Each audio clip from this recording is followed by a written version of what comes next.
Man Utd transfer bombs. Rashford done. Koné talks open.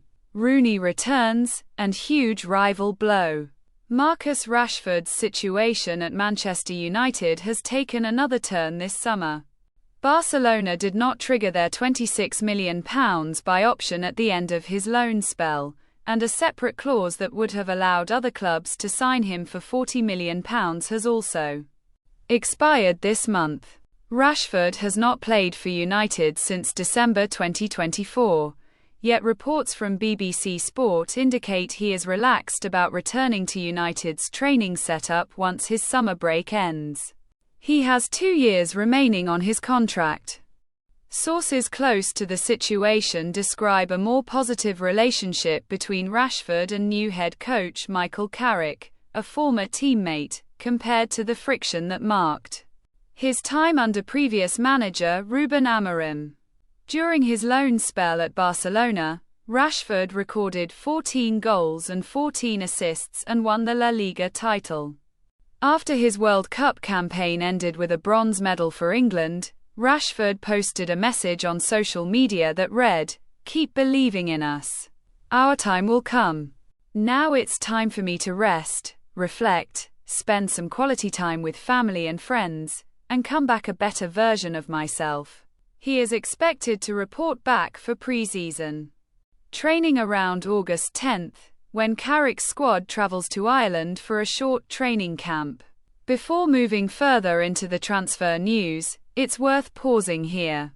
This channel, Final Whiz, exists to bring every one of these Manchester United updates to you as they happen, without the noise. If you want to stay ahead of every transfer story this summer, subscribe to Final Whiz, hit like on this video, and drop a comment telling us whether you think Rashford should stay or go. It helps this channel grow, and it helps us keep delivering the coverage you're watching right now. United have completed a separate signing away from the first team spotlight.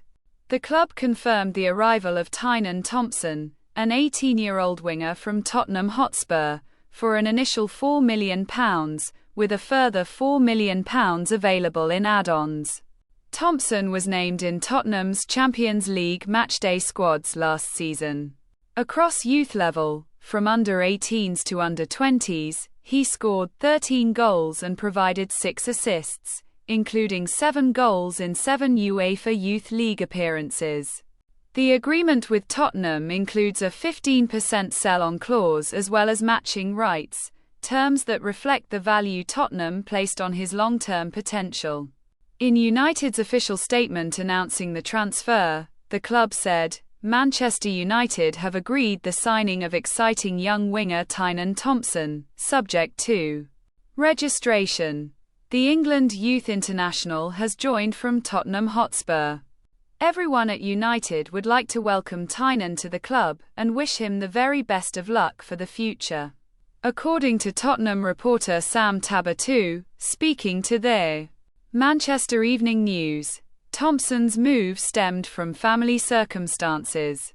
United have already added Yuri Tielemans and Andre Santos for a combined £85 million from Aston Villa and Chelsea respectively, but according to The Guardian, Carrick is still intent on signing a third midfielder following the departure of Casemiro.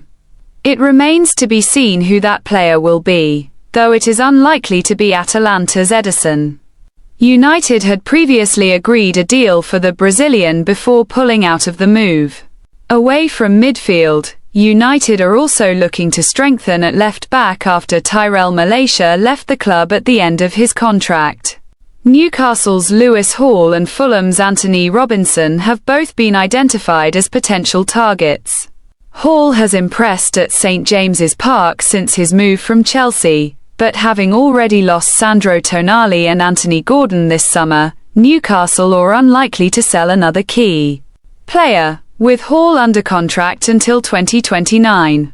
Robinson has performed well for Fulham in recent seasons, though at 29, he sits slightly outside United's preferred age profile. Speaking after United's opening pre-season defeat to Rayo Vallecano, Carrick praised one of his summer signings. He said, "I thought Andre and Mason Mount did some really good things and connected really well. I could see some positives there." He added, "There were good signs from Andre on his first one. He's getting in the rhythm and feel of it again. So it was good to see him in a red shirt." On the match itself, Carrick said, "The boys have only been back together for 10 days or so. It was just about getting through today. Looking for some positives, looking for some good things, and knowing that it wasn't going to be perfect." He confirmed the squad emerged without injury, adding it allowed the team to move on and take the next step next week. United always intended to sign 3 new central midfielders this summer, and 2 of those boxes have now been ticked with the arrivals of Andre Santos and Yuri Tielemans for a combined £85 million. The club had also been linked with Aurélien Tchouaméni, Sandro Tonali, and Elliot Anderson, but ultimately refused to meet the asking prices for Tonali and Anderson, who both joined other clubs for 9-figure fees. Fabrizio Romano has confirmed that United have held talks with the agents of Roma's Manu Koné. However, according to The Athletic's Laurie Whitwell, United are not currently prepared to pay significant money for the player, despite Roma's reported asking price of between £40 million and £50 million being lower than usual. Whitwell said on the Talk of the Devils podcast, "You don't think he would be a sort of stellar name? I suppose he isn't. He's not going to be a £100 million footballer, is he?" United have also been linked with Tottenham's Christian Romero, who has been repeatedly connected with a move throughout the summer. Tottenham insider John Wenham believes a reunion with international teammate Lisandro Martinez could suit Romero at Old Trafford. He told Tottenham News, "I think you look at Man United and they must see how well him and Lisandro Martinez play together at the back." He continued, "He would bring them some leadership and as partner with Martinez at the back like they do for their country. It would be a really good move, but I still think it will be probably Serie A where he returns to." Tottenham are prepared to sell Romero this summer and have set a valuation. While they would prefer to receive £50 million, they would accept closer to £40 million for the right package. Inter Milan have been in contact, while Barcelona, Real Madrid, and Atletico Madrid are also interested.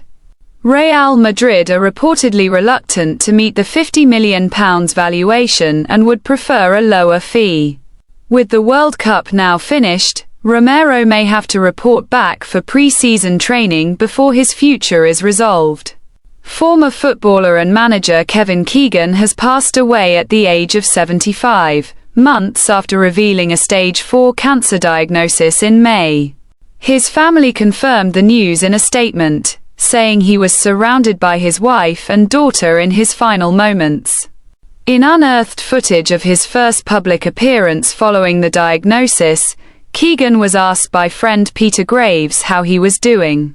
He replied, "Still alive, thank you." His family described him as a much-loved husband, father, and grandfather, and added, "This is a hugely difficult time, and they are requesting space and privacy." Keegan began his career at Scunthorpe before being signed by Liverpool in 1971, where he won the First Division 3 times, 2 UEFA Cups, the FA Cup, and the 1977 European Cup. He won the Ballon d'Or twice while at Hamburg, where he also reached another European Cup final, before playing for Southampton and Newcastle and retiring in 1984. He scored 21 goals in 63 England appearances and played at the 1982 World Cup. As a manager, he led Newcastle into the Premier League in 1992, and came close to winning the 1995-96 title, before Manchester United overtook them. He later managed Fulham, became England manager in 1999, resigned after a World Cup qualifying defeat to Germany, managed Manchester City, and returned to Newcastle in 2008 for 8 months. Manchester United have already released their new home shirt for the 2026-27 Premier League season, with fans getting their first look during the recent 1-0 pre-season defeat to Rayo Vallecano.